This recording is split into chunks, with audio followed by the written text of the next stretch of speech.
Josh, I don't know if you could tell. I wore the shirt open with the taco meat for you. I'm not trying to have sex with you. You just do a lot of the videos you've been doing with Mel and dude. The Unk vibes. I was like, I'm gonna give that out. Bro, I love doing the robes in that bit. We got to get some new ones because like everyone thinks they're trench coats, and I'm like, it's not trench coats. Yeah, you never ever need an old man in them videos, let me know. Okay. Yeah, I'll put a Kangol on. That seems as good of a time as any to start this. I think we're loose.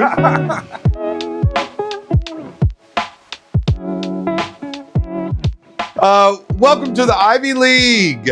What's up? Today I'm with an incredible musician based out of Birmingham, Alabama. He has a new EP. He's going to tell you the name of it right now. His name is Brotha Josh. Yeah, I'm Brotha Josh. The new EP is called So Here's the Bad News. Well, the bad news is it's good. The bad news is it's very good. I appreciate that. I really love it, man. Thank you. My favorite track on it is called SNOY. Mm-hmm. Okay. He's playing that for you right now. This is a song called Snoy.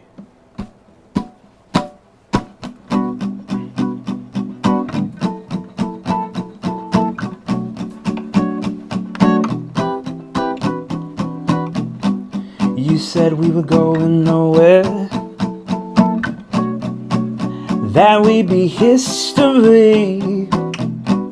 You said that we were nothing.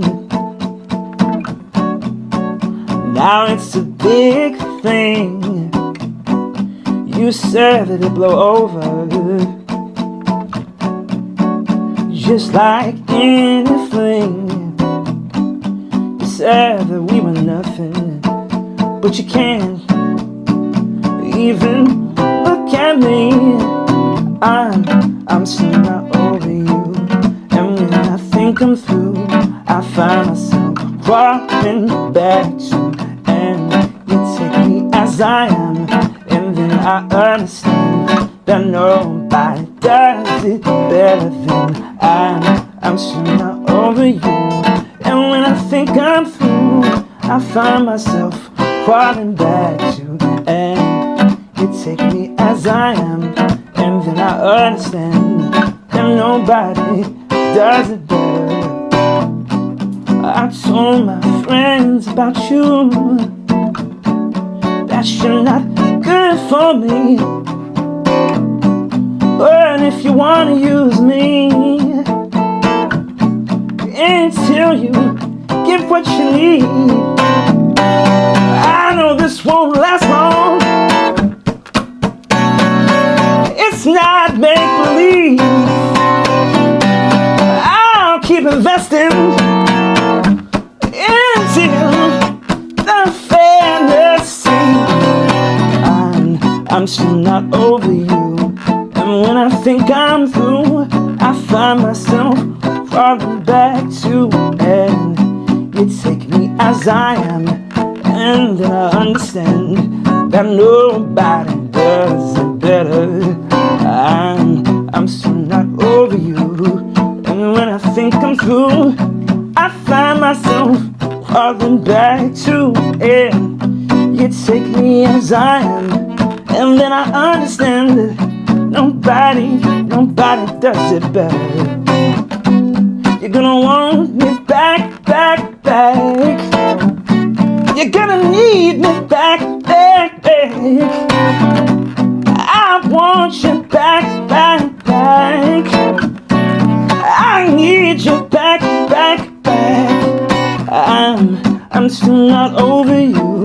Yeah, when I think I'm through, I find myself rolling back to, and you take me as I am, and then I understand that nobody does it better than you. I love that song. Thank you, dude. I appreciate it. I love that song. Who's it about? Man, You're married now, so tread lightly. So, just ruined my relationship. Your girl's like, who the hell is this song about? See, I tend not to write songs from my point of view. Like, I feel like I have a pretty boring life. Like, I'm married and I got a house, so like, I don't have any bad relationships that I can write about. So I love to look at like, I like to take a perspective. I'm like, all right, I'm gonna look at someone else's thing and be like, let me write about this. That song was really just my attempt to write like a really poppy type song that had a bunch of stuff in it. And was it like a writing exercise, sort of? Sort of, kind of. I have a friend of mine who's really writes music that's really poppy, and I was like, I need to write something like this. And just one day that chord progression came out, and it came out really easily, which is a good sign. If a song takes long, I'm like, yeah, I probably should drop the song. Through the musicians I'm talking with, and I think we've had 4 up to this point, they all sort of say the same thing. The good ones happen Very like quickly. that. Yeah. Yeah. The ones that take forever are like, these are trash. Yeah. If you're like, we got a 3rd session to work on, you should probably drop the song. It's not going on the record. Well, I'm so happy you're here, man. Thank you for the time. You have a beautiful voice. Thank you. I wanted to we'll get into all your life, but I wanted to talk about the EP first. What was the decision to do what you do with the vocals on that? Was it inspired by something? Because it seems like, is there an effect on the vocals? So I think the song there's only really an effect on is the song Special. Okay. The rest of the stuff, I mean, really what it is, like before we did the EP, I decided to get into voice lessons. Because I was like, yeah, I have a good singing voice, I think, but I was like, there's a certain level of like notes I want to hit that I can't hit right now. And so before we like did the EP, I did that. And so I just came in there really swinging like, all right, this is how these songs need to be sung. So, yeah. Okay. Because the vocal performance is interesting. Obviously, when you're playing it live, it sounded a little different here in my guest bedroom. But I really like Get on the Floor. Oh, yeah. It sounds like you're kind of doing a sultry, like kind of sexy thing. Yeah. Yeah, where it's like a little bit different than how you sang here. I didn't know if there was an effect on there or not. Yeah, I think usually what it is with singing in the studio, there's usually an intention I have behind it. So in the case of that song, it was like, all right, this needs to be as sensual as possible. So I'm just gonna pretend that it's just like me whispering in somebody's ear. Yeah, not creepy at all. Yeah, as opposed to like me live, where I'm like, all right, I'm high off the energy, so it's not gonna sound quite the same. So, Where did you record the EP? I have a friend of mine. His name is Michael Messina, Nuevo South. I'm gonna plug them. What's the name again? Nuevo South. Nuevo South. They're located in Roebuck. Roebuck, yeah. Was it in somebody's house or is it a studio? Yeah, it was actually in a basement studio. Yeah. So they converted their basement to a studio. It was the best kind of vibe. I'm not a huge fan of going to recording studios that like are studios because there's pressure of like, when's the song getting done? Whereas like being in someone's house is way more chillax. And that I feel like that comes through in the vibe of the songs. Yeah. Yeah. So. You want a environment that brings out the best in you when you're recording. I've been in recording studios where it's just like, we got 6 hours. Better be done. And you're like, the drums don't sound right. And they're like, doesn't matter. You got 2 hours left. I was like, ah, shit. Drums, don't care how them drums sound, but at 4 o'clock, the drums are done. Yeah, and my songs sound like worship music. And I'm like, what the fuck are we doing? There is something. I was listening to somebody talk about how Kurt Cobain hated Nevermind because the way Butch Vig... It's pretty clean, yeah. Yeah, it's clean, but I think that's probably the reason it was so commercial and gave him the success because it was so clean. Yeah, it's like... I think there's a story about like whenever he would do sessions for it, Butch Vig had the convention being like, well, John Lennon did it like this. And he was like, all right, well... But yeah, that album compared to the next one is clean as hell. Yeah. Yeah, and it's also interesting... older and now I have more of like a music taste and understand more. I listen to those Nirvana songs and I'm like, these are Beatles songs. These are pop. Yeah. These are pop chords. These are catchy rhythms. There's backing vocals. Like yeah. There's a lot. There's layering. Yeah. Like this is a Beatles record in a way. Yeah. We just veered way off the path. So how long did it take you to do the EP? I know some of these songs you dropped before as Lucy's. Did you re-record them for the EP or did you sort of collect them all together and then decide this is what's coming out? I wish I could give you a more like, what we did was we sat down, but like the process was like a cool ass story. Like we was in the studio, champagne was going around, we cut the track, one take. Yeah. No, that's not what happened. What happened was we were like, all right, what songs are we the most confident on that we can play in this album or this EP? Yeah. And then so we recorded this in April of last year. It didn't come out till now because I had a life thing. I got married. Congratulations. Thank you. I appreciate it. Got this cool ring. And that kind of took up all the time to. So I was like, after this wedding is done, I can focus on music again. So yeah. Yeah. So how was the wedding, by the way? It was great. I'm never doing that again. Like I hope not. That's the goal. Knock on the wood that that nothing happens. Oh, this is fake wood. Everything in here, everything in this room is a facade. Well, these aren't even real show posters. I created them. These shows didn't even happen. These all are printed yesterday. These are all lies. Feel bad for the comics who are like, I didn't actually do that show. I just showed up to his house in front of a green screen. But yeah, so that's why it took a bit to get here. But yeah, and also just the process of being an indie musician is someone's like, when's that song coming out? I'm like, when I get money. Yeah, because it costs to make music. It costs to make music. Yeah, people think it's free. It's like set up a tripod and get a mic and do the song, and it's like that's not how this goes. It's not going to sound good. It's not going to sound good at all. I think the work of being a musician is interesting. I had a friend who talked about. He was like, I'll tell you why Drake is successful. And I know right now Drake's in a little bit of a hot water. Well, there's a predicament going on. It's not fun when a stadium of people all across the world sing A minor. And in your hometown. Your hometown, not good. But somebody was like, I'll tell you why Drake was successful. And they said, we did a session with Drake. He just popped in. He goes, him and his guys showed up in the morning at like 8 a.m. Yeah. There was no alcohol. There was no weed. There was no anything. Yeah. They came in, they did the songs, and then went to breakfast. That's great. And he was like, that is what a successful musician is. And it's interesting, the more people I meet in the business, they're like, no, this is a job. And I feel the same way about comedy too, where like it is very fun. But the work of presenting it to people is work. Yeah. Like, it seems fun to like, we're going to do a songwriting sessions. And that like the songwriting process is always fun.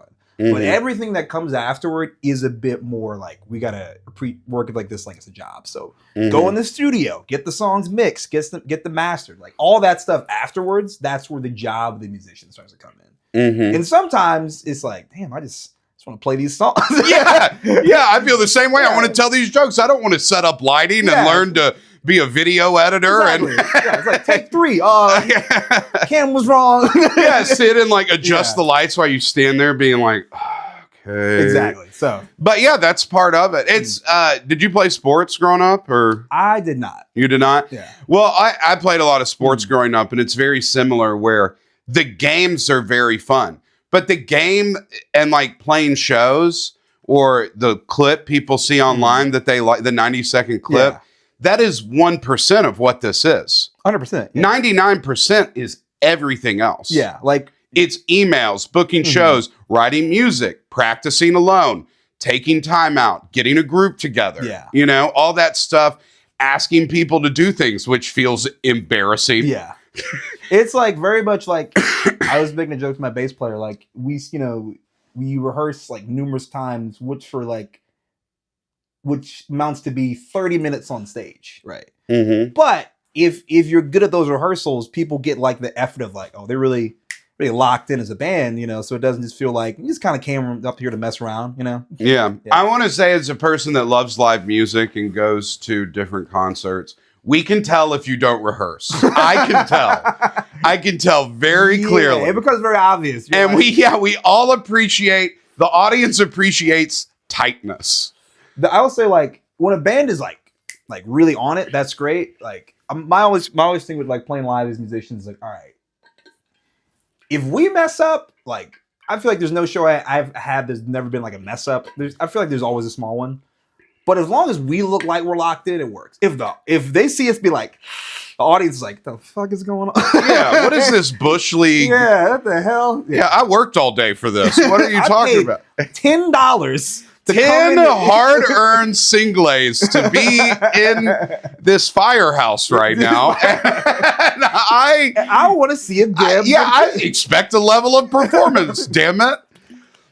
It's tough because I'm envious somewhat. There's things I'm envious of musicians about, and there's things I'm like, thank God I don't have to do that. The things I'm envious of is y'all get to practice alone when no one's around. Yeah. And you get to test stuff out. Whereas comedians, you write alone, but you have to test it out on stage. So like, I'm over here being like, y'all should be tight and rehearse. If you catch me at a show, I will try very hard.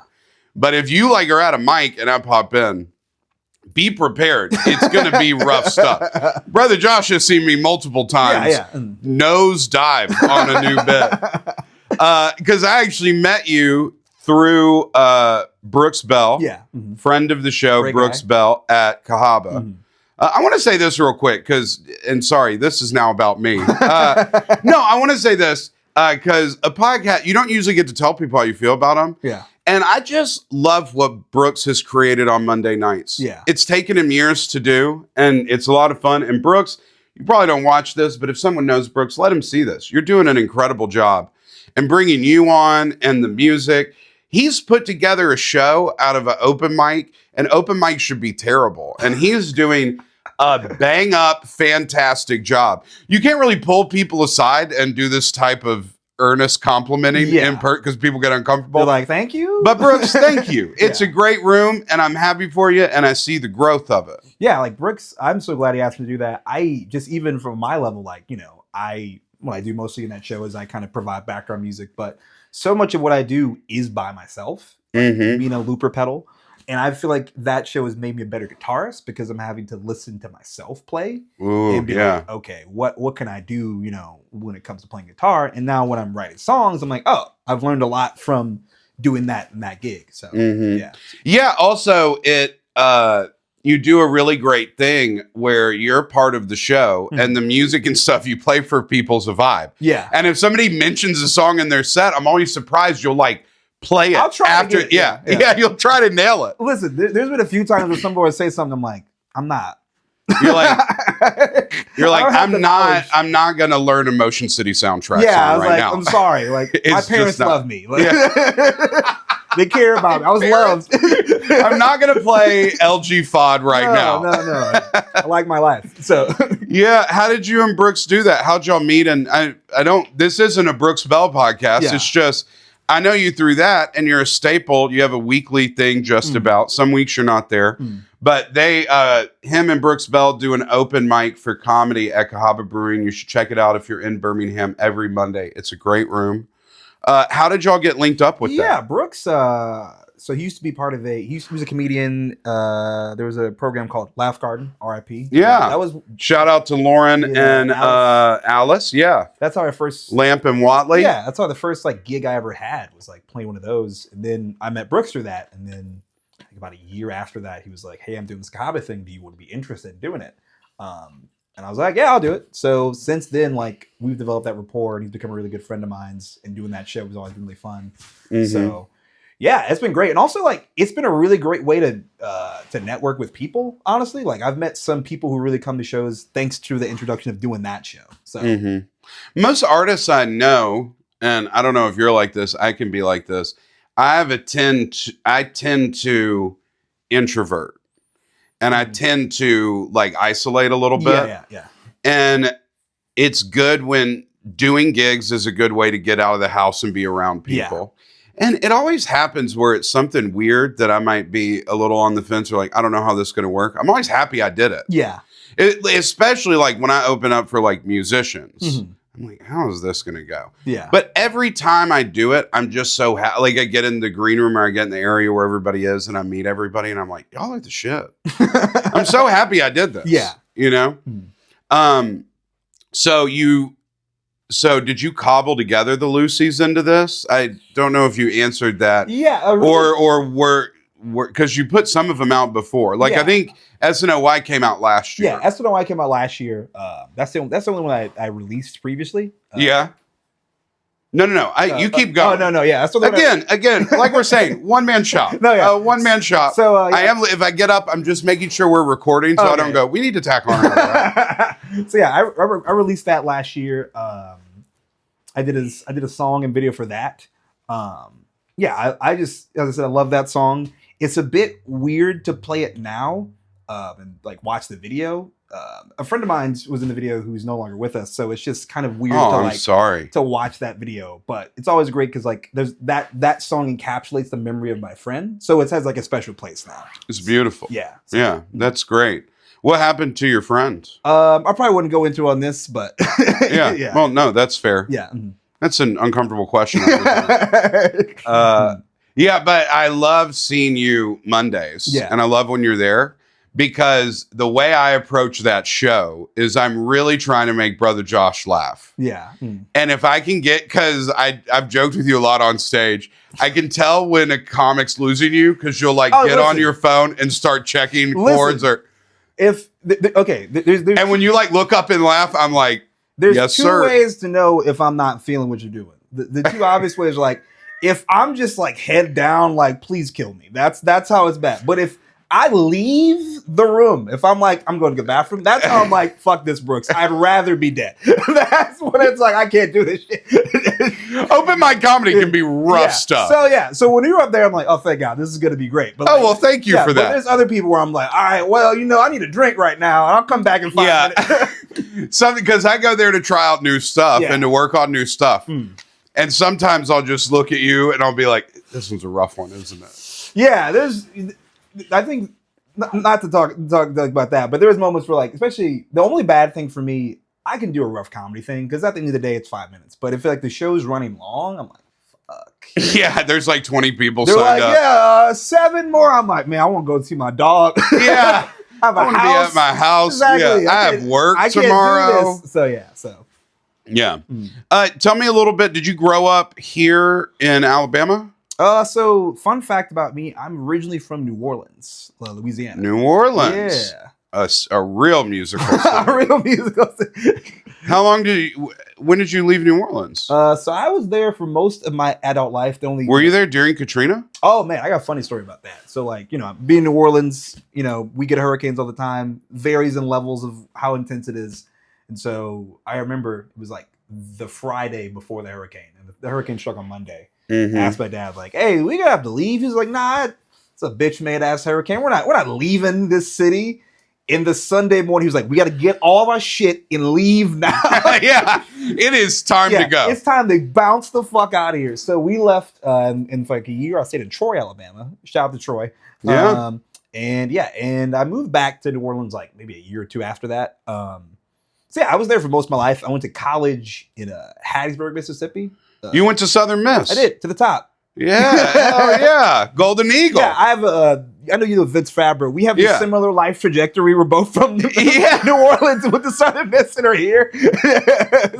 Small fucking world. Yeah, you're going to be playing his show. Shout out to Vince. So I went to Southern Miss. I met my wife there. And from there, I moved here. During the pandemic. Terrible time to move someplace. Yeah, well, sometimes a beautiful time to move a place. Yeah, it was nuts because did you wait up before we move forward to getting here? Talk a little bit about growing up in New Orleans. How did it affect your? I mean, it's such a musical city. It makes sense. I mean, being a musician there is like being a banker in New York, right? Sort of, kind of. It is funny. My family has no musical history. Like my dad loves music. Dad loves hip hop, stuff like that. My mom loves jazz, and I definitely got like. Mom and dad still together? No. Okay. Yeah, I definitely got like a healthy knowing of like music on that. Like one of my favorite bands, wearing the shirt is Hall & Oates, like stuff like that. Like rest in power to them. Yes.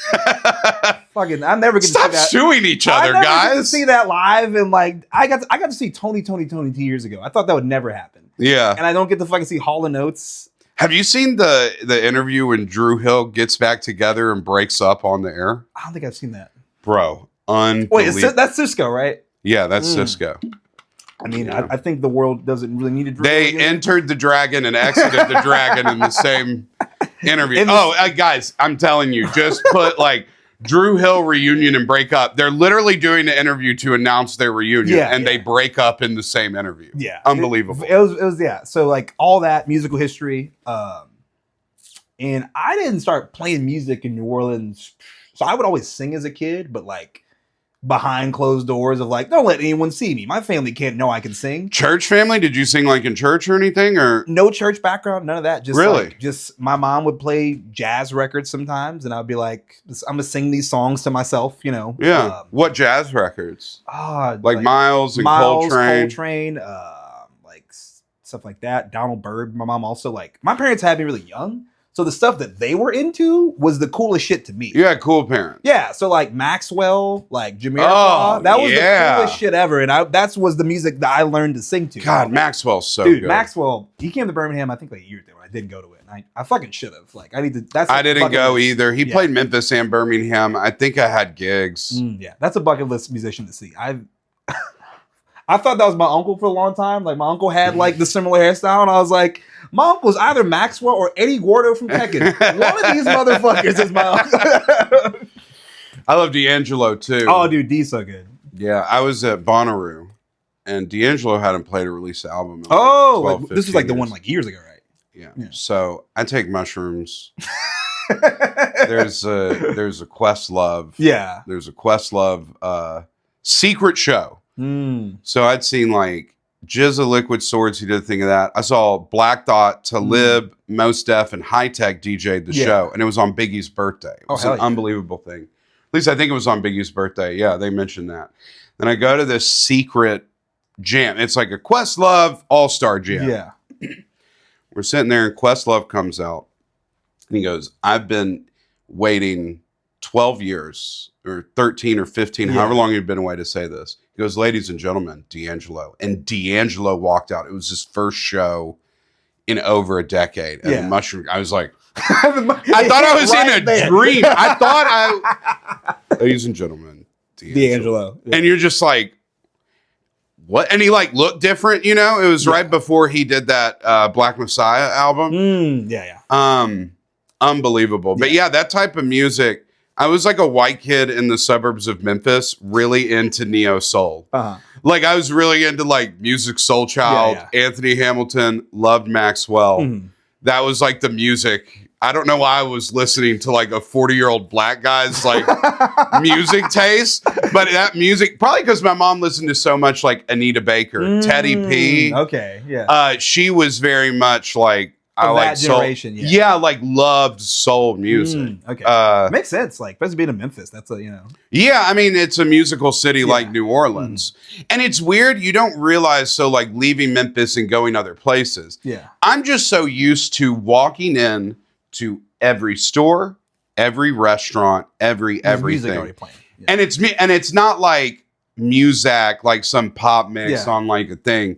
It's like, no, somebody's like playing their music and their taste for like 3 hours. Yeah. And you're walking around and you just sort of absorb it. Yeah. So your mom was playing cool records. Your dad listened to rap. Like, what type of rap was he really? Dude, was he doing a lot of the New Orleans, like No Limit stuff? It's so funny. Like, I don't think my dad ever liked No Limit. I think to this day, if you ask about Master P, he's like, fuck Master P. Really? Okay. I think he thought he was a bit corny. So, like, all the stuff, like, my dad would be like, like, Illmatic, right? Like Black Moon, stuff like that. Like, boom bap East Coast. Exactly, boom bap East Coast. Like, my dad a few weeks ago was like, you listen to Larry June? And I was like, Dad, please. Dog, Larry June kills. Yeah, I know. Yeah. I was like, man, like, you give me 40-year-old boom bap records right now.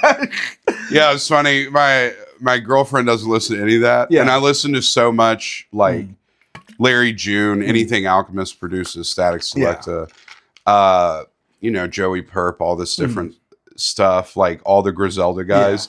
And like I listen to it so much, and especially before shows, if I'm like over at her place and getting ready, like I put on a little speaker and I listen to it. And like after a while, she just like stopped one day and she goes, "What type of music is this?" And I was like, I don't know. I describe it in two ways. I describe it as music you can play PlayStation to. I can see that. Yeah, I see that. And cocaine rap. That's like my favorite, like anything in that realm. If you put a soul sample on with a boom bap, I will listen to it. It would be amazing if your like girlfriend started speaking like West Side Gun, like, "Hey yo, so frick." I would love if I hit a punchline at a show and she goes, "Boo, boo, boo." That'd be fucking funny. I love Griselda. Oh, dude, yeah, that shit's so They're good. so good. My favorite, I'm a Benny. Mine's Benny the Butcher. Mm. There's sort of a little bit like a smaller version of Wu-Tang. Yeah, very. Where you're like, who's your favorite? Yeah. Like, who's your favorite Wu member? Ghostface. It's always been Ghostface. It's always Ghost. Yeah. Put on some Wallabies, dog. Oh, dude, yeah. Yeah, exactly. Yeah, put on Ghost is the man. When people tell me another answer, I go, I don't know how you got there. They're all nice. Yeah. It's not like any of them are worse, but it's like one stands up. Only Ghostface can diss Action Bronson with Teddy Pendergrass in the background. And not even rap. Yeah, and just be the funniest shit. It's incredible. I love that video. I put it on from time to time. Oh, gosh, it's so good. It's incredible. Look, that's a good rec. Look video. up the Action Bronson. That's how good Ghost is. Action didn't release anything for like a year and a half. He's for a year. He's like, is it good to like come out? I was like, I got the tour schedule. Yeah, I love Action too, though. Yeah, I do. He does have some. Sometimes he raps weird stuff. He's like, I'm in MSG watching Villanova and Cincinnati, and you're like, it's always like random college references, food, location, combine these things. Yeah. I'm eating a branzino watching Butler. Yeah. Really easy to think of some Action Bronson bars. Yeah, really easy. There's a good Twitter account that's like accidentally Action. And it like takes tweets from all across the internet people post that sound like Action Bronson bars. That's good. It's great. But yeah, that's like that kind of stuff. So your dad was boom bap. Yeah, very boom bap. And so I didn't start doing music really seriously until high school. I took a class on how to play guitar. That was in 2012. That's a little later than most people who are playing seriously like you are like, I got a guitar at 10 or 11, 12, or some sort of instrument. So you didn't start playing until later in high school? I started playing until 17. So like 17? Yeah. You're like Hakeem Olajuwon. A little bit, yeah. Yeah, you know, like for those of you that don't know, Hakeem Olajuwon, one of probably like the 10 to 15 best players of all time. He didn't start playing basketball until he was 16. Okay. He played soccer. Oh, Could you imagine a 7-foot soccer just knocking the ball? But it also makes sense because I don't know how much of a sports fan you are, but Hakeem's footwork is legendary. And a lot of people attribute it to the soccer player. He played soccer, so his footwork was on point. So when he started playing basketball, he could pick it up quicker. So like I played when I started playing when I was 17. What made you want to play at that old of an age? Was it just not old of an age, but you know what I mean? Like, all right, the real I could be like, well, you know, you were like, I was trying to get some money. I took guitar class. Really, what it was I was writing songs, but my songs writing was terrible at the time because I was fucking 16. It would just be like a song you like and just replace with my own words, like "Private Eyes" by Hall & Oates. I'd be like, "Private Time," just like slightly change the title, and I would show it to people. I'd be like, what do you think about this? They're like, this is great. I don't know how the fuck it sounds. There's no melody. It's just words. Yeah. So I was like, I need to get an instrument. And I saw they had that class and I did it. And also at the time, like, my parents grew me up on hip hop and like R&B and jazz. But like, there was a moment in high school where I became like really rock based.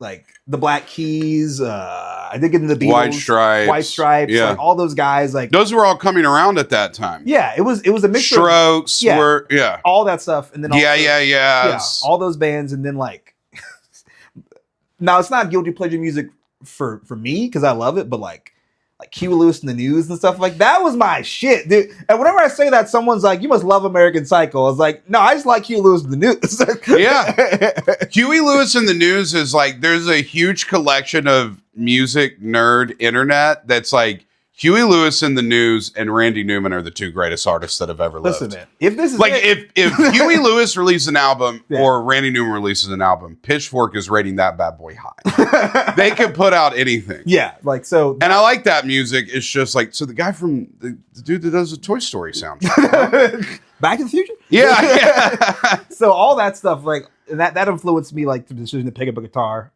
In the first 5 years of me playing guitar was terrible. Like it's like the first 5 years of doing anything. Yeah. I'm like my first. It's a tenet I live by. To be good at something, you have to be awful first. Like my roommate in my dorm in college, I'm sure he hated me because like I mean we're best friends, but I'm sure at the time he was like, "This is fucking awful." To hear you struggle through guitar in the dorm room like at night. So it is interesting. We never want to listen to what our parents want us to listen to. Yeah. Do you know what I mean? Yeah. And it makes sense.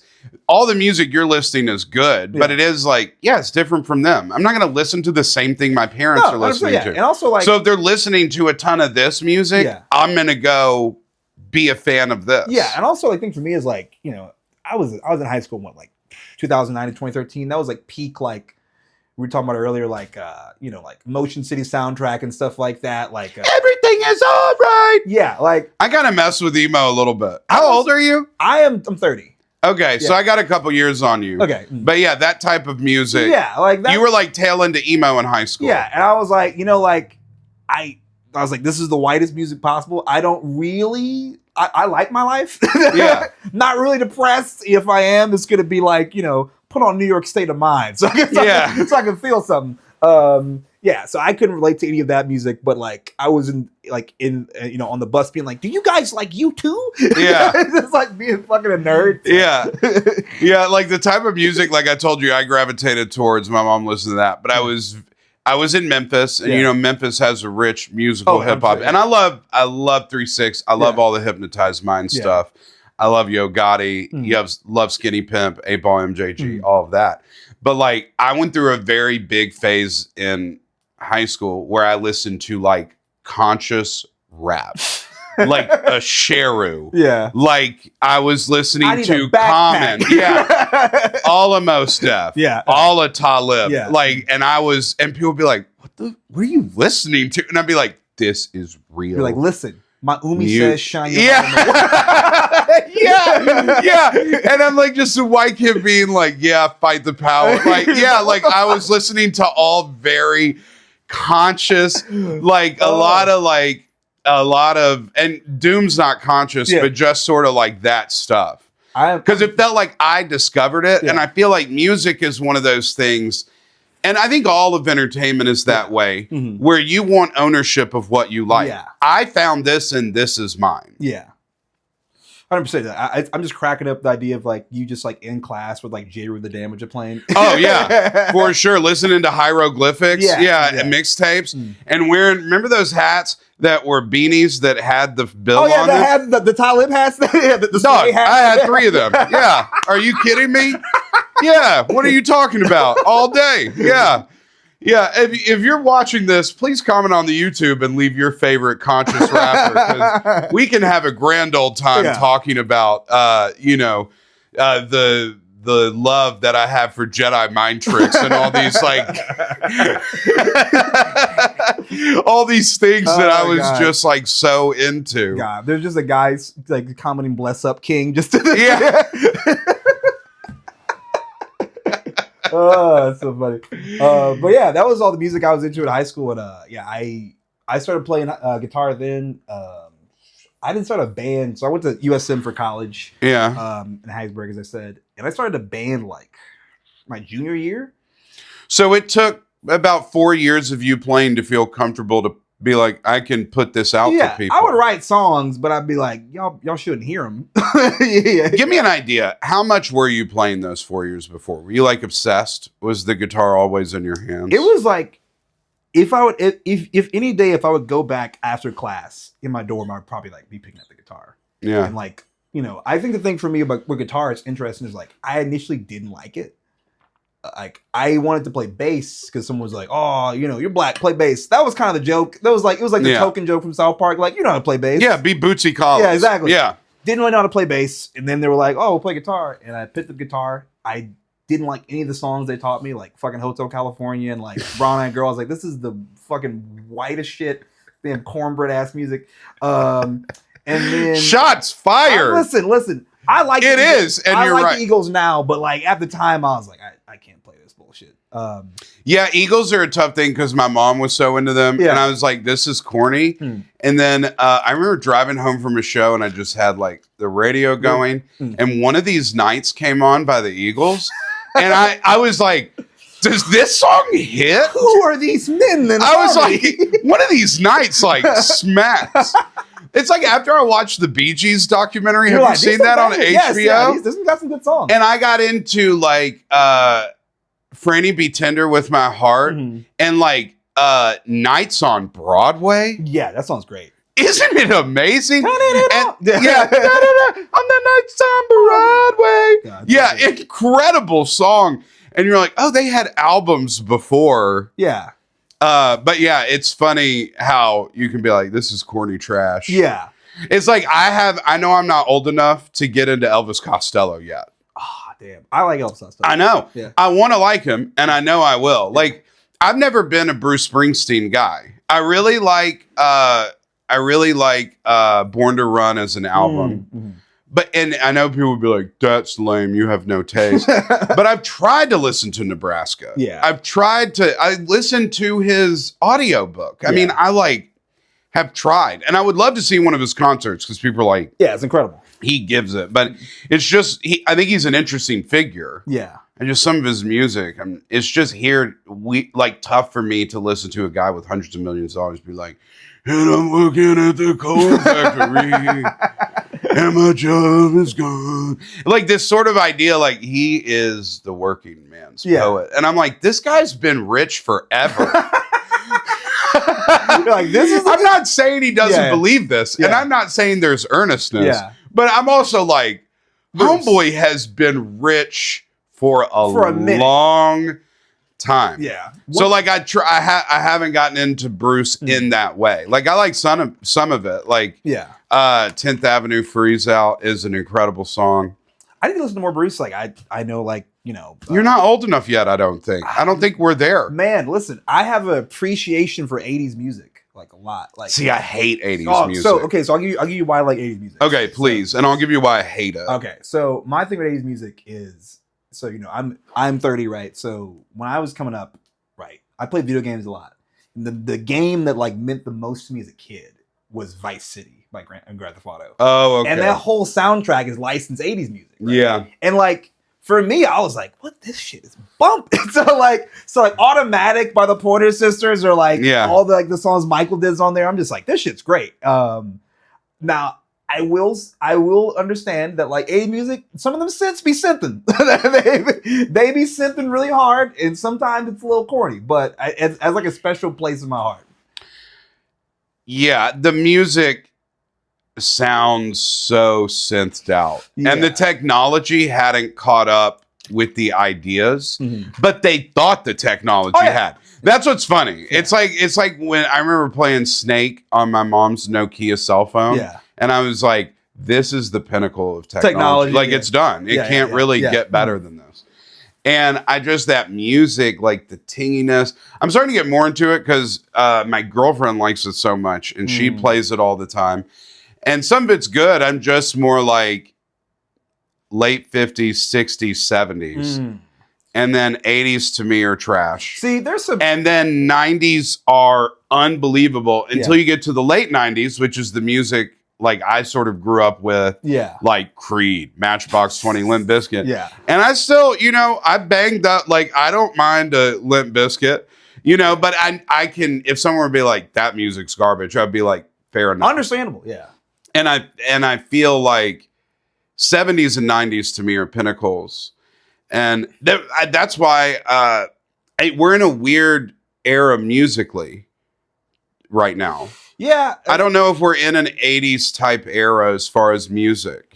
We're in a real country. Everybody's selling out to make everyone's selling out to make Republicans happy. Yeah, I guess. I get it. Yeah. Republicans, if you're watching, thank you. You deserve. I will say this: you deserve to be entertained as well. Yeah. You're a human being, but we're in a weird phase right now. But the '80s music is it has a sound, and you know what really bothers me about '80s music? The fake drums, the way the drums sound in a lot of that is terrible. See.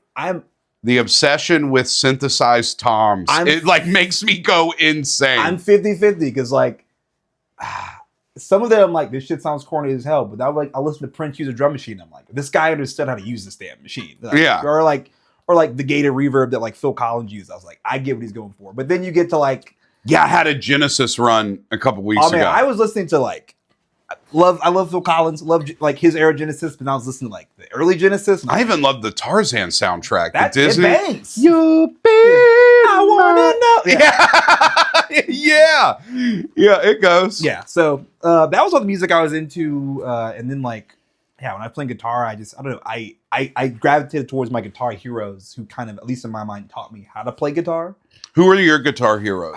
The three I have in mind are there's a guy named Nile Rodgers from Chic. Yeah, I know who Nile No, Rodgers. listen, man, he's a guitar guy. Yeah, I don't know. Yeah, you're like, have you heard of Nile Rodgers? Yeah, I just referenced Bootsy Collins. I know who Nile Rodgers is. I'm not that white. Yeah, so you know what, Josh? Interview over. Get out. Juneteenth is over. We're here now. It's the 20th now. Yeah. So Nile Rodgers, like, I pretty much like all that funk and disco stuff, I can play like the back of my hand because I listen to so much. I love the way, and I don't know musically if this is right, but the way Niles Rodgers seems to start and stop on a dime. Oh, dude, it's how locked in he is with the rhythm. So like, yeah, Nile Rodgers was a goat for me. As I said, Dan Auerbach from the Black Keys, like all really. of the. Did you like his solo album, Keep It Head? Oh, dude, I love The Prowl on that album. That song is my ish. Yeah. What's the song I love that's on that album that's so good? I've been gone too long away from home. Da, da, da, da, da, da. Ruining the podcast with this. I forgot it. Yeah. We'll try to put it in post. Listen to that album. It might be Coming Home. That might be the name of it. So that he was like a huge hero of mine. Oh, Going Home. That's the name of it. I love that song on that album. Much, but I'll play it for you after. It's beautiful. So definitely Dan Auerbach, and then for me, like Andy Summers from The Police. Really? That is one of my favorite bands. Like for me, because like in my band, right? there's just one guitarist. It's just me. And like in the context of The Police, he's taking up so much space as just one guitarist. Because aren't they a three-piece? It's just three-piece. Yeah, Sting, Andy Summers, and Stuart Copeland. Yeah. And I'm just like, how do I take up space in a band as just one guitarist? And I was like, this guy figured out to do it. So yeah. Yeah. Now that you say Police, I can hear a little bit of influence of them on your music. Oh, dude, heavy. yeah. One of the first bands my mom showed me, and I'm just like, yeah, huge Police fan. So yeah. What's the last song you played for your performance here? What was the name of it? The name of it was Love Thing. Okay. That song, now that I think of it, Love Thing, which will, Brother Josh is going to play it right now. Listen. Okay, we're back. Love Thing has a little bit of Police in it. Yeah, 100%. Like when I had to record the guitar in it, and I referenced the Police. I was like, I need the guitar to sound like this. Oh, okay. Yeah. For people other than like the main Police songs everybody knows. Yeah. Is there an album? Is there something by the Police that you're like a B-side or maybe like something of theirs that you're like, this is great? My favorite Police song, that's not a main one, Driven to Tears by the Police. That song, I'm not familiar with that. That song's great. Like that's a song I could play all day. It's a song I'm probably gonna cover at some point just because it's so good. So that one, and then a song called Murder by Numbers. Oh, I know Murder by Numbers. Yeah, that sounds great. Yeah. Yeah. It's always interesting. Great three-piece bands. It's hard to be a good three-piece band. Like, Cream? Yeah. Cream, Rush. Rush. Yeah, Rush. I forgot about them. Dude, those are good. Good one. Have you ever heard the Neil Peart quote? Somebody goes, "What's it feel like to be the greatest drummer in the world?" And he said, "I don't know. You need to ask Karen Carpenter." From the Carpenters. Karen Carpenter can play. Yeah. Other great three. Jimi Hendrix. Yeah, Hendrix. Experience. I'm trying to think of another band that's a three-piece. Rush is a good one. Rush good pull. Rush is good. I think they're three pieces, but yeah, those guys, it's hard to be in a three-piece, like, and make it work. Yeah, and sound full. Yeah. So, yeah, those are my guitar heroes, the guys I really like. Those are great ones. Dan Auerbach's an interesting one. Oh, dude, yeah. All I'm doing is just playing the pentatonic. Have you ever read, so like, the Black Keys got thrown into Jack White's divorce? Yes. You've read all that. Yeah, guys, Google that. What an incredible read. I was in college. Their kids went to the Stan Auerbach and Jack White's kids went to the same school. And he was mad as fuck. I'm tired of being compared to that hack. Yeah, but to be honest, the Black Keys just like did the White Stripes. Yeah, they did the White Stripes. But I don't think the Black Keys, like Dick Freakness is a good album. I'm more of a Keys fan than a White Stripes fan. Like, really? So for me, like, I do love the White Stripes, and they're great. My hot take is that I feel like after the White Stripes ends, I could give a fuck about Jack White's music. I think there's something about like the limitations of that band that is cool, and now he's just like, I'm gonna just be Willy Wonka of guitar. Yeah, I'm like, guitar. I don't give a fuck, bro. I feel the same way where it's like I'm gonna be difficult on purpose. Yeah, and I was like, and I really think the White Stripes is, and I know this is gonna sound crazy and people might disagree, it's all Meg. Meg is the secret sauce in there. Because without And her, people are like, she's a shitty drummer, and it's like, well, I actually think she's pretty great. In the same way where Ringo Starr's not the most amazing drummer in the world. but it works for the band. It works for the band. Yeah. Yeah. And it's like, I saw a video of like someone being like, yeah, the drum portion and Come Together is real difficult for people to play correctly. And it's because like Ringo's a lefty and the way he moved around the kit, there's like a little tiny extra beat that you can't like have. Yeah. And there's something about Meg's playing that when Jack plays alone or with his other bands, that makes him, he has to like, because the drum's so easy. Yeah. It's like you can't go crazy. You have to play to that level. So there's something interesting about that. Yeah, I think the simplicity of like her drumming, like the riffs are way more, at least in my mind, catchier. Yeah. And get stuck in your head. Whereas like the new stuff, I'm like, all right, it's good, but like I'm not gonna remember this in T-5 minutes. Exactly. Yeah. It's interesting to be like, I like the Black Keys more than the White Stripes. You're never getting a release on Third Man. Oh no, yeah. sorry. I'm never gonna get Third Man. No blue records for me. But I like the Black Keys as well. I think there's enough room to like both of them. And also the White Stripes stopped, and that music was so big at that time that somebody had to fill the void, and they stepped in. Yeah. I saw the Black Keys at a festival in the Arkansas mountains called Wakarusa. Okay. I saw them. It was 103 degrees, and they came out in black suits and played in the heat. I mean, I was in shorts and a t-shirt and was sweating through, and these guys crushed it. It was what's the album before Brothers? Magic Potion? Or no, Attack and Release. Maybe the one before Attack and Release. Before they got big. Yeah. I mean, they weren't even a headliner. They were a midday set. I mean, at a jam band festival. But yeah, they were fantastic. And I'll always appreciate that. Yeah. I love the way a live performance can sway you on an artist super There heavy. are a lot of bands where I've been like, all right, I don't know. Like I'm gonna have to see, and I'll see it. I'm like, that was a good What's one that you've seen that's like you're like, oh, I like you now. You won me. I wasn't huge on Sampha initially, but then like when you were at the Saturn show. Yes. That was a great show. I was there. Yeah. He killed that. I was like, all right, I get it now. He's unbelievable. Yeah. So that was a good show. Most live performances I've seen, I'm usually pretty like, if I'm not spending my money, I'm gonna like a big fan. I'm a big fan. There was one person I spent money on that I was like, you've made me now less of a fan, and I'm actually Who? mad.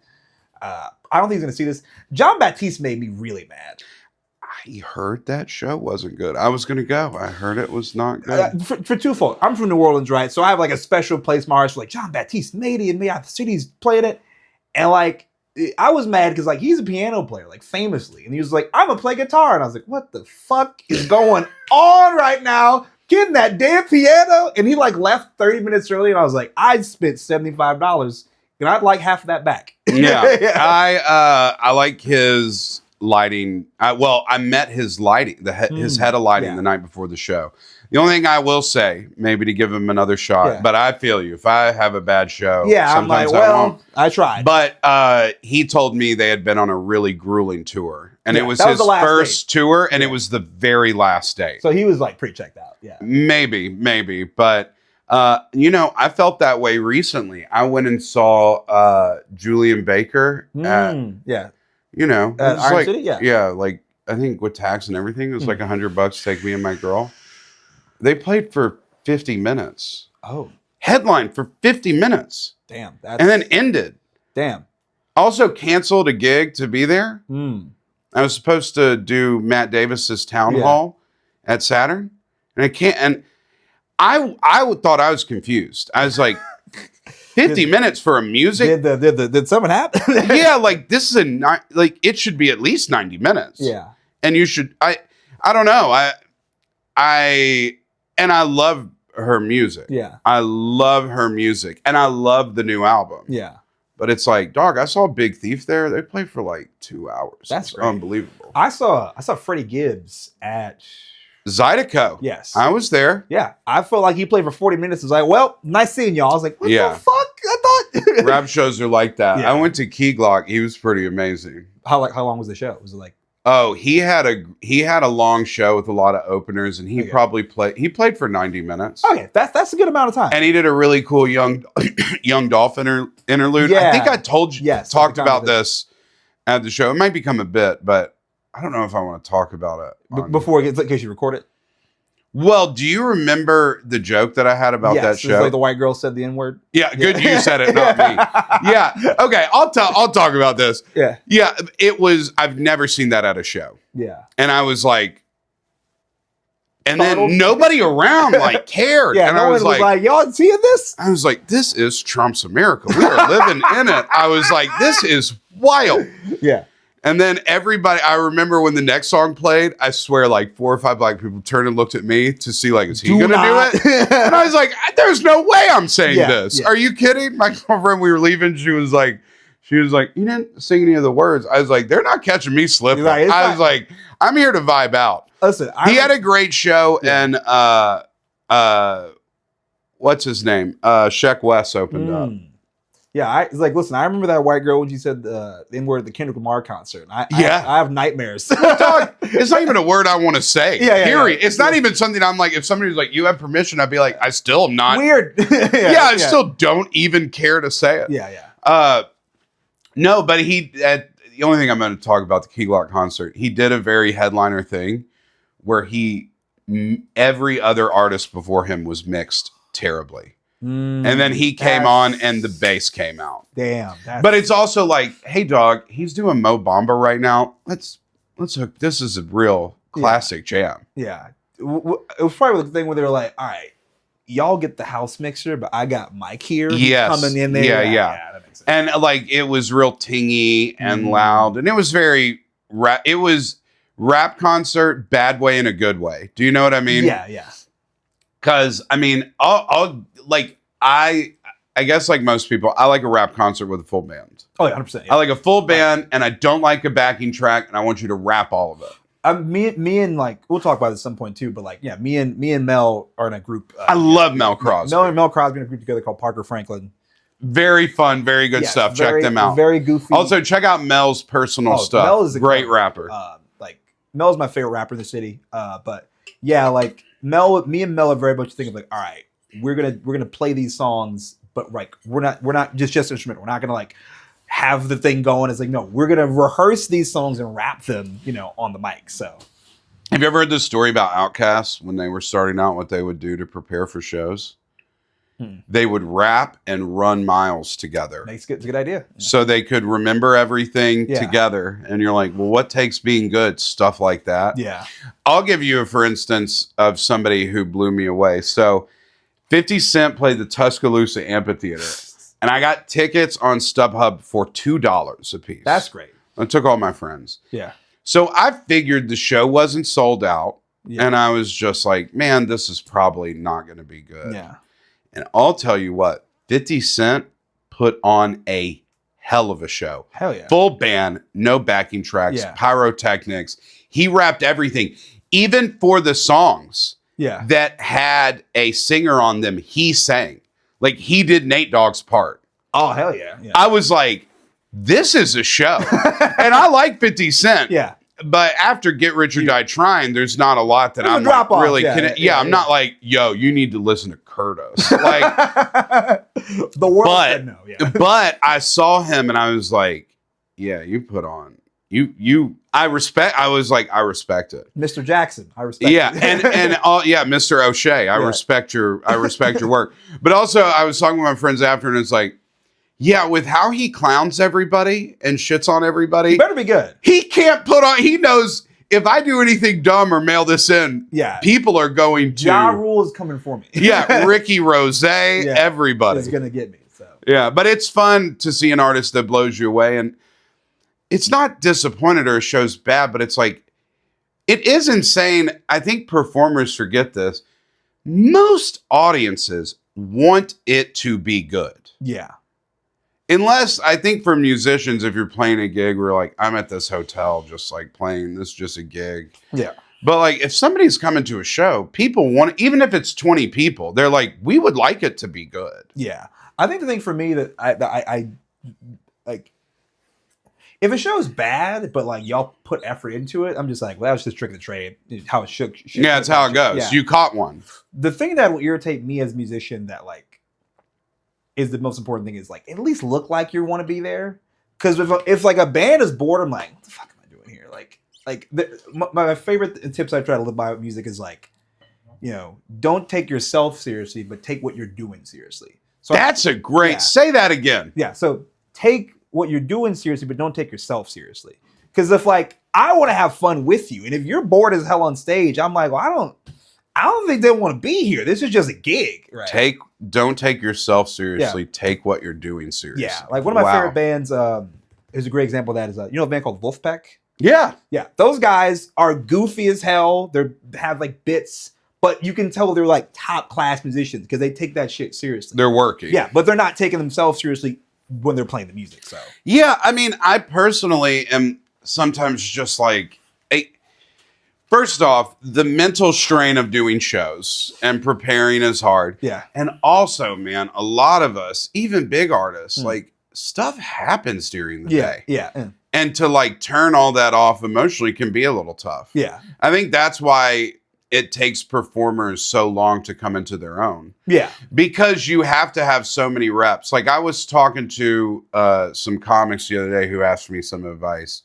I told him, I said, I've been doing this for 10 years. I said, I could walk out of my front door and somebody hand me a microphone. There could be 100 people. And it's like, I could do 30 minutes just because you're conditioned. Because I've had times where I got terrible family news or an emergency happened right before I go on stage. Mm-hmm. It's like, this person's sick and in the hospital. And then they're like, Chris Ivey. And you're like, okay, push it aside. Yeah. We need some, we need to compartmentalize this and get to it later. Yeah. But when you're newer, it's tough to do that. Yeah. It just takes reps and practice and sort of beating it out of yourself, 100%. right? Yeah. It just takes time, rehearsal, playing a bunch. I think the best thing a musician can do is like, I feel like with modern music, the problem that happens is that like artists will get signed who haven't played shows, and then you'll see them and you're like, this wasn't good, because you need that experience of like playing. Like I saw Vampire Weekend on their first run because they got signed very quickly and put out the album. And it was interesting seeing them. I've never seen this. They were doing their set. It was at Lollapalooza. Yeah. It was in the middle of the day. And they were in the middle. Ezra Koenig was just like, listen, guys, these are all the songs we got. So we're playing them. It's the album. Yeah. And he's like, he got done and he was like, we'll play like 2 more again. Yeah. They were good, but you could tell it's like they were still getting their bearings. Trying to figure out like how to do it. Yeah. I think it's important like for you to like play a bunch first, like rehearse, play, get that live like show down. So that way people hear it like, this is great. And then they can get a better experience when they see it live. So. Yeah. And what you're talking about, musicians getting signed and not playing a lot of shows, happens with comedy in a way. Now with the internet, somebody can get famous off 90 seconds, but you've got to replicate that 90 seconds for 60 times in a row. Yeah. Or 50. Period, like you have, and then you see comics who get big off of one thing or like a TikTok clip or something. And then you see them on the road. And it's just very difficult. Yeah. Because it takes so much time to have a real show. Like, I'm not bringing up Bruce Springsteen again to hate. There's a lot of his book, the most interesting part was how much he played and how much he failed before he even got the Greetings from Ashbury Park album out. Yeah. And also those first 2 albums kind of flopped before Born to Run. Yeah. And it's like, but what's interesting is by the time he got to that point 2 pop, it's like he knew how to play a 3-hour show and blow your face off. Yeah. And you might want to check that book out because a lot of it's about like the nitty gritty of like how to do set lists and how to bring a crowd in and slow it down. There's like a big portion of it where it's him just kind of going through show logs. Yeah. And being like that. And it's just interesting to be present in what you're doing and also know how to pick it up, slow it down, pick it up, slow it down. For me, I try to look at a set list. It should kind of have the same arc as like a movie, right? Mm-hmm. Rising action, falling action, then it should kind of speed up and have the climax, and then like, you know, it's like settle and end like in a big thing. Mm-hmm. So like I always try to hit like start it strong, then slow it down for a little bit, and like end at the same pace. Someone was like, "That was great. Mm-hmm. That was worth the $10 cover fee." Yeah, and a PBR. It's like it's good. Yeah, because it's also you feel as like a live performer. Anybody who comes out, you're like, "Wow, thank you. How did this happen? How are you here? Thank God you are here." Any show I've ever do, because at this point I'm sure you know, like I'm good at what I'm doing, or I'm getting better. You know, people can watch you play live with just one lapel mic. Yeah, you're good. Yeah, and it's just like, but still, anytime people come to something, oh, dude, 100%. You're just like, thank you, wow, yeah, thank you so much. Anybody who's watching this, thank you. Holy shit. Well, we had our release show, which was... I missed that. I had that gig out of town. I was going to come. Oh, dude, it's all good. How was it? It was great, but it was funny. Like, we had it on Friday the 13th, and there was 3 other gigs happening. Mm-hmm. Like, there was, like, ICP was down the street at Avondale, and I was like, we're about to lose some folks. But people showed up. Like, people actually showed up. I was like, this is great, you know? And, like, I was just thankful. Choosing us over a big act. Yeah, exactly. Is like, a beautiful big thing. act, or, like, 2 other things were happening. I'm like, thanks for coming to this, you know? I did a Don't Tell at the rooftop the same night Shane Gillis was sold out the arena. Mm-hmm. And I remember, like, telling the people, I was like, this one might be real bad. We had 75 people. I was like, I cannot believe this. Thank y'all. Like, sometimes you see the beautifulness of this community come through.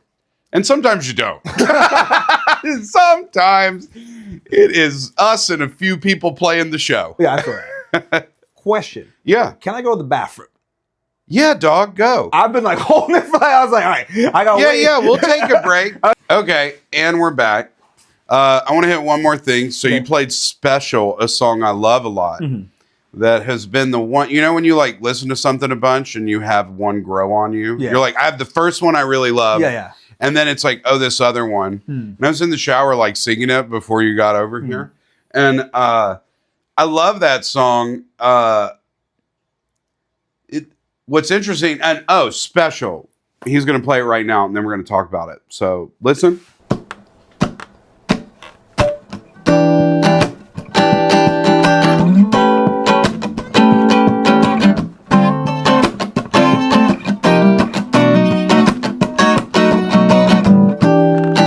Baby, tell me what I gotta do just to keep you around. You don't focus on the past.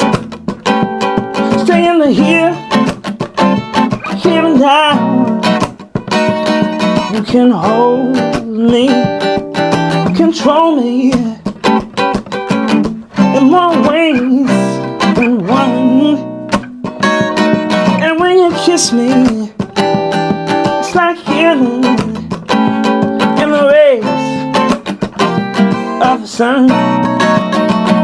It goes S-P-E-C-I-A-L.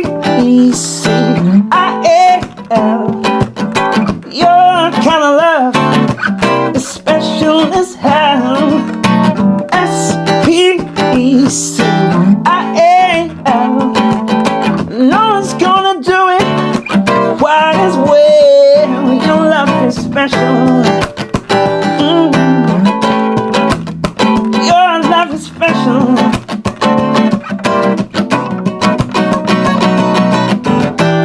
I'm just a satellite centered by your gravity.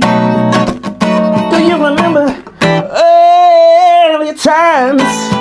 You know, if you were in to me, we went to the same cafe, chatted every day. And this time I went to your table and got you a soy milk latte. I heard you liked it that way. S-P-E-C-I-A-L. Your kind of love is special as hell. S-P-E-C-I-A-L. And no one's gonna do it quite as well. Your love is special. Oh, your love is special. Your love is S-P-E-C-I-A-L. S-P-E-C-I-A-L. Your love is special. Crushing it. I love that song too. Brother Josh. Yes, sir. Thank you. I appreciate it. That song's great. You know, it's like it reminded me of I by Kendrick Lamar. I can see that. Yeah. Could you? Yeah, like or like initially And then spelling out a word like Aretha Franklin. It felt like a meld of those two things. And I know it's like a love song and it's like a beautiful thing about how special somebody's love is. Yeah. But just the vibe of it, I was like, yeah, this kind of feels like that. Like this is a song, you make a lot of music for people to feel good. Yeah. And it sort of matches your vibe. Like you have a great vibe. I appreciate that. And your music matches it.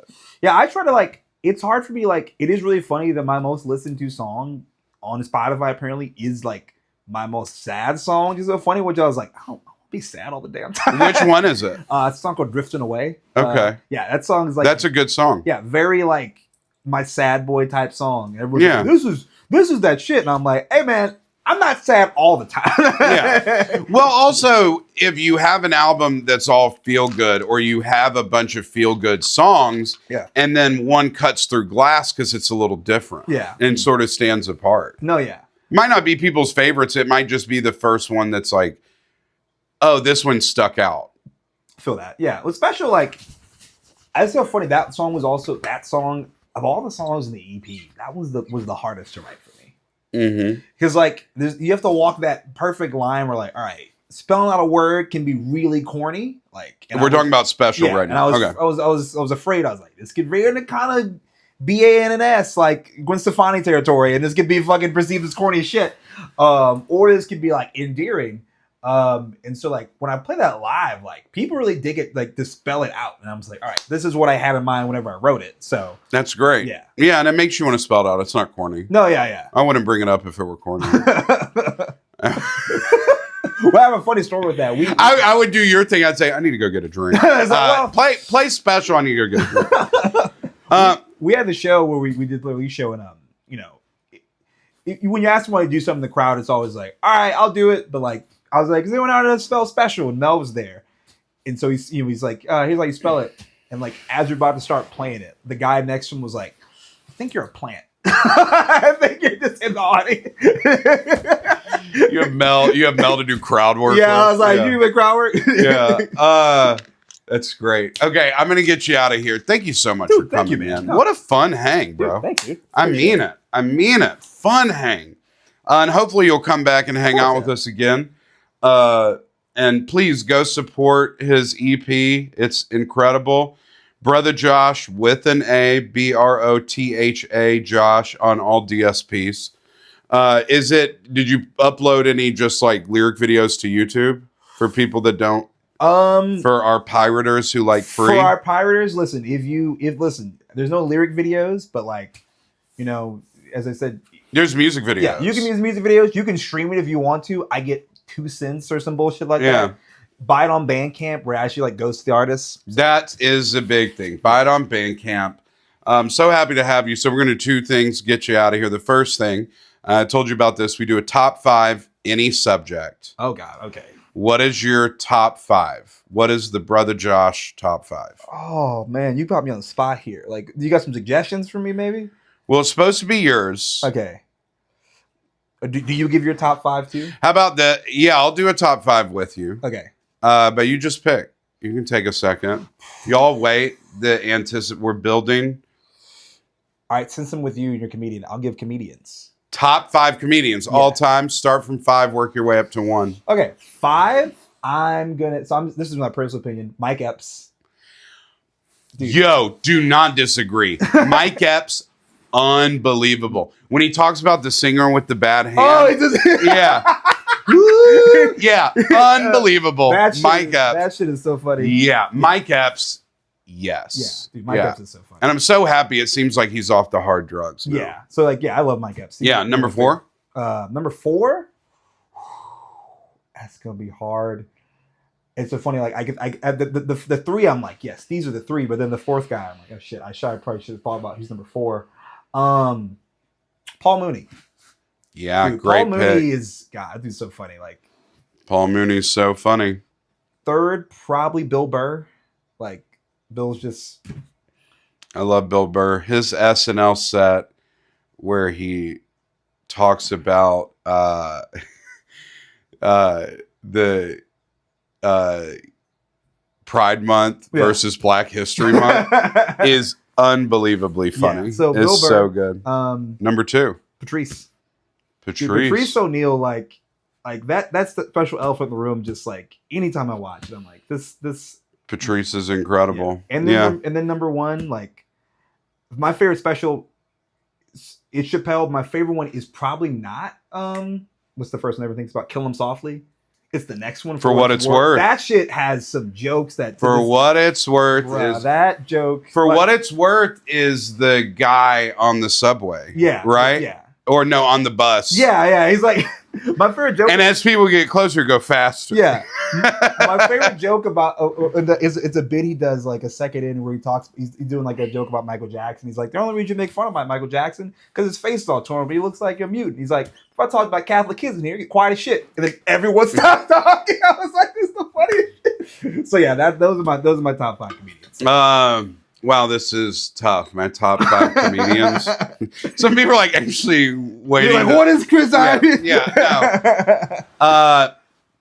Number 5, probably Chappelle. Mm-hmm. Love Chappelle. Some of his recent work I haven't loved as much. Yeah. But I still believe he can be the best if he wants to be the best. Yeah. Number 4, Rory Scovel. Okay, I don't think I know him.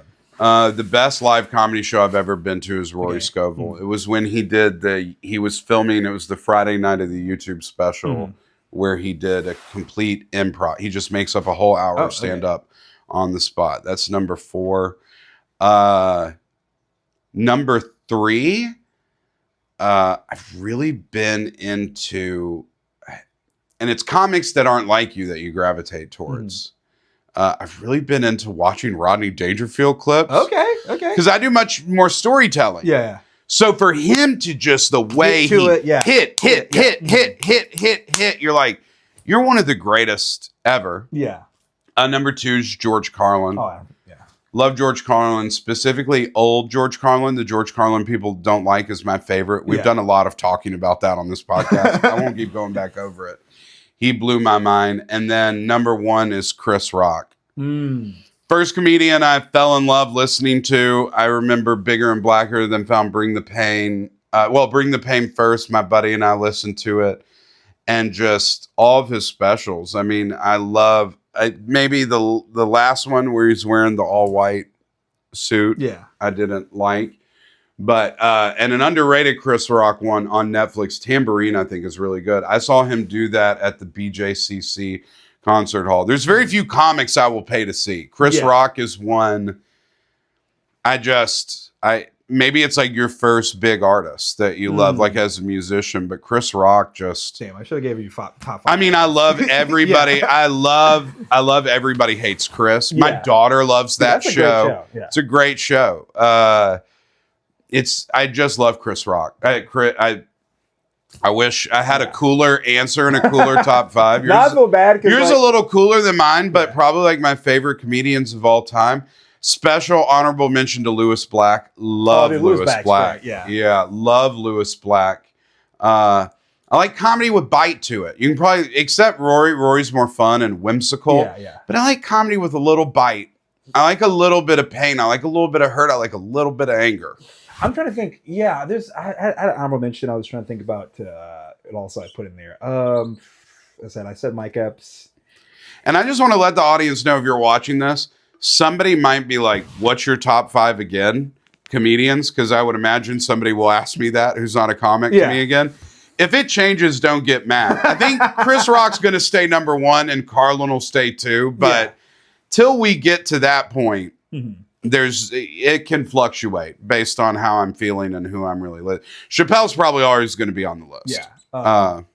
Honorable mention, like obviously he's a great actor and comedian, but Eddie Murphy, like Raw is like so damn funny.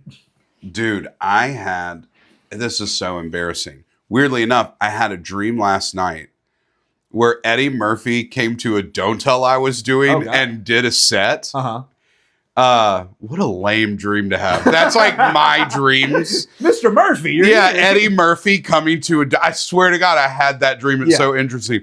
I love Eddie. It's almost like a Biggie thing where it's tough to put him at the top because he just didn't do stand-up that long. Yeah. Like, I think Steve Martin's incredible. I have a Steve Martin album on the wall, but also I love Red Fox. Oh, dude, Red Fox. Great. Oh, Red Fox. What a guy. Bernie Mac, too. Maybe Bernie Mac should be on the list. God, I love Bernie Mac. Yeah, all those guys are so great. There's something about it. Man, I've just loved having you here. One last thing. Ask everybody who comes on the show to give a great recommendation to the audience. A 10 out of 10 rec, something that will blow people's minds. It can be any type of... I had a dude read prose and do a poem on here. It could be a book, movie, TV, just something... A 10 out of 10 recommendation. As a musician, I'll probably give an album. For me, like an album that's a 10 out of 10, probably Inner Visions by Stevie Wonder. Oh my God. Stevie Wonder is like, recently, like we lost Sly Stone. He's a huge influence on me too. But like, I know when Stevie Wonder dies, I will not be at work. I will be listening to Stevie Wonder with headphones on all day. So that run he had over 4 years, where it starts with like Music of My Mind, Inner Vision, Songs in the Key of Life. He did like, the run he had is unmatched in all of He was like 22, and I'm just like, I'm 30. I was like, can I get to that level? It's such a good run. Doing every single part on all the albums and just changing music. There's very few artists that have a run like that. Stevie's Inner Visions is like the shit. Inner Visions. What's your favorite song off it? Don't Worry About a Thing. Yeah. That song's awesome. Beautiful. Isn't Living for the City on that? That's on there too. Yeah. Living for the City is like one of my favorite songs ever. Yeah. That's a great one. Yeah. Listen to Stevie Wonder. Listen. Like, just go listen to Stevie Wonder, for God's sake. Yeah. Nobody has ever played Stevie Wonder and people in the crowd. Well, I wasn't really feeling it. Yeah, that's an artist. Everybody has takes. I've never heard anybody be like, who's overrated? Stevie Wonder. Stevie is properly rated as the best because he's that damn good. In a way, he's so good, you can't even rate him high enough. Yeah. Like he's kind of always underrated. Mm-hmm. And then like Az will come on and you'll just be like, you're like, oh yeah, this is one of the 5 greatest songs ever made in American music. I forgot. Of course. So. Buddy, what a fun hang. Dude. You're coming back on. Brotha Josh. Check it out. Y'all, thank you so much for watching. Check out Brotha Josh. Please like, share, review, subscribe. Please support the show. We love you. Thank you for watching. It means the world to us. Until next time, we will see you later. Bye.